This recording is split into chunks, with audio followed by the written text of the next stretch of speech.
What's up, everybody? JP here, and this is going to be part 19, I believe, in my entire DVD collection video series. We're moving on to the Blu-rays. I don't own a ton of Blu-rays, so it won't take me too long to go through them. Maybe one or two parts, possibly three, depending on how long I talk about each film.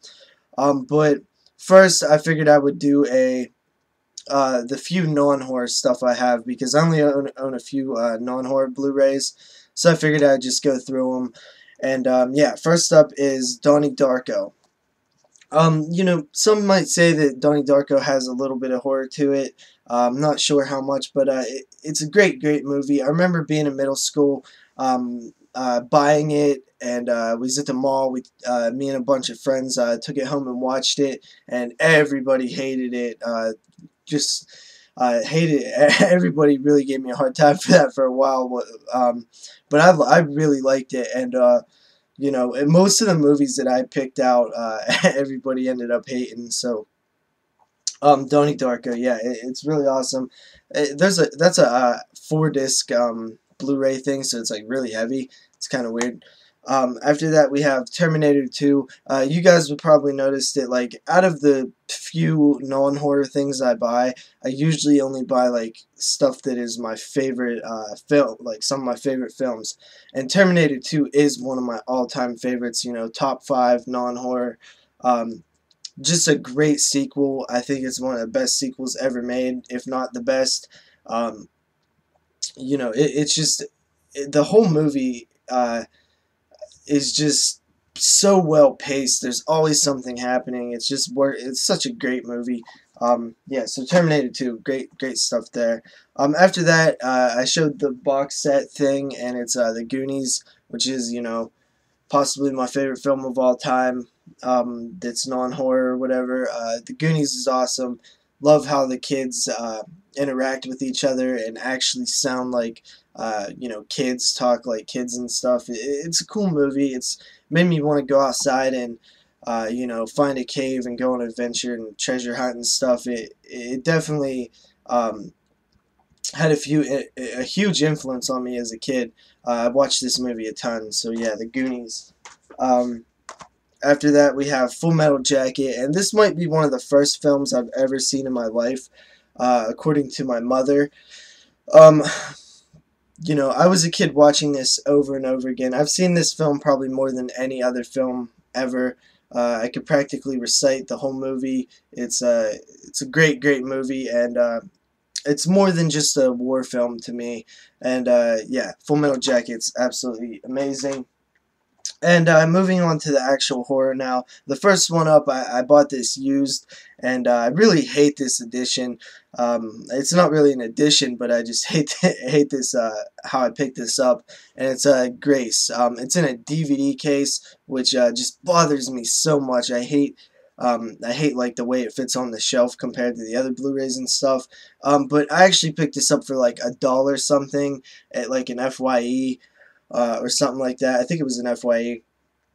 And it probably would have been just best to get the DVD, because the Blu-ray doesn't look that great. But and it came in this terrible case. I got to get rid of this soon and get like the DVD or the Blu-ray or whatever.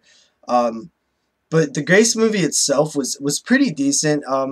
It could have been better. It was kind of like one of those movies. It made me uncomfortable, but I just don't think the storytelling was there all the way to like carry the whole movie. There was just scenes that worked really well.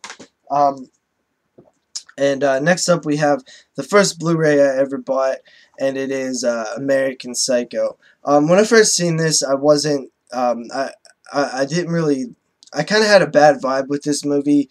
I remember back in like 2001 or 2 or something, renting this and watching it with like my aunt and uncle, and this movie is kind of a weird one to watch with your aunt and uncle. It kind of had an awkward vibe to it, and I just kind of had a bad relationship with this film after that, but I kind of got over it a bit, and the last time I watched it, I enjoyed it a little bit more. I actually need to give this a rewatch, because I haven't watched it since I bought it, when I bought my Blu-ray player. So American Psycho. Next up is Behind the Mask: The Rise of Leslie Vernon. And this film had a really cool idea behind it that I just really got into, and I thought it was a cool concept. You know, it's set in a world where Freddy, Jason, and Michael were real serial killers, and um, it follows a guy where he's trying to be the next slasher icon, and it's kind of a horror comedy, but I think it had to be to work the way that it worked. I don't think it could have been a really serious movie, but I just this movie really makes me happy. It shows that it was done by a horror fan and stuff, and it's definitely cool to see things come together. An idea like this come together and actually be like, kind of a hit with a lot of horror fans and stuff. Plus, you got Zelda Rubinstein in it, which I'm pretty sure that was one of her last films. So yeah, Behind the Mask, really cool. I need to give it a rewatch. Next up we have The Breed, which I did a review for this on the FrightTube a few weeks ago. If you're interested in hearing that, check that out. I'm not going to talk about it too much. Pretty cool dog attack movie though. After that we have Child's Play, the original Child's Play.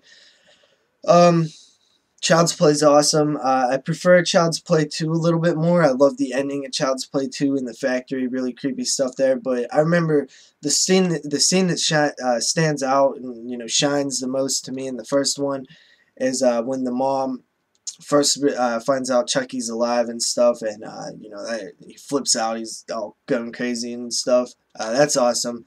Pretty scary movie when I was a kid. When I first seen it. After that we have the Crazies. I just did a review for this on the FrightTube also, so if you're interested in that, check that out. I'm not going to talk about it too much. I will say one thing that I didn't mention in my actual review was I thought that the infected look of all the people was done pretty good, and the veins and stuff, I like that. After that, we have Dawn of the Dead, the remake. Did a review for this a while back too. Not on the FrightTube though, on my own channel. It's definitely a good remake. I definitely prefer the original, but I just think that the biggest problem with me with this film was the idea of them wanting to leave the mall before they were forced to leave the mall in a way. It just didn't it didn't feel right, In the original, they were kind of forced out of the mall and stuff, which they eventually get forced out in this one too, but I'm just saying, like, they wanted to leave before they were made to leave. Anyway, moving on. After that, we have The Dead, which is another awesome zombie movie. This one definitely has the slower zombies, and I heard there was some problems shooting this film, and one of the actors, the main actor, was very sick and stuff. So yeah, this movie was really cool though. Definitely a surprise. Let's see here. I guess we'll go two more, and we have The Devil's Rejects, which this actually does not even work, this Blu-ray. I haven't. I never really looked into why it doesn't play. I bought it new and it just didn't play in my Blu-ray player. I need to check somebody else's to see if it works in theirs. Somebody that I know, but yeah, Devil's Rejects is an awesome sequel though. Probably one of the best horror sequels ever. Okay, so last up for this part is Final Destination 5, and this film was pretty cool. I really liked it. I do really enjoy the Final Destination films. 1, 2, and 3 are pretty solid, and I really enjoyed 5. I really liked the ending. I thought it was a nice little kind of twist thing. And I like the idea in this one where, people are trying to kill each other too. I think you could just keep making these films forever and just finding new creative ways to kill people, good special effects and stuff, and I'll still watch these movies. Yeah, they are mainly for the deaths. The story is pretty much the same every time, but I like that story. It doesn't really get old to me, and I would definitely like to see more Final Destination films. So yeah, that's it for this part, guys. Like I said, probably you know, one or two more parts, and we'll be wrapped up on the Blu-rays. So peace out. See you guys then.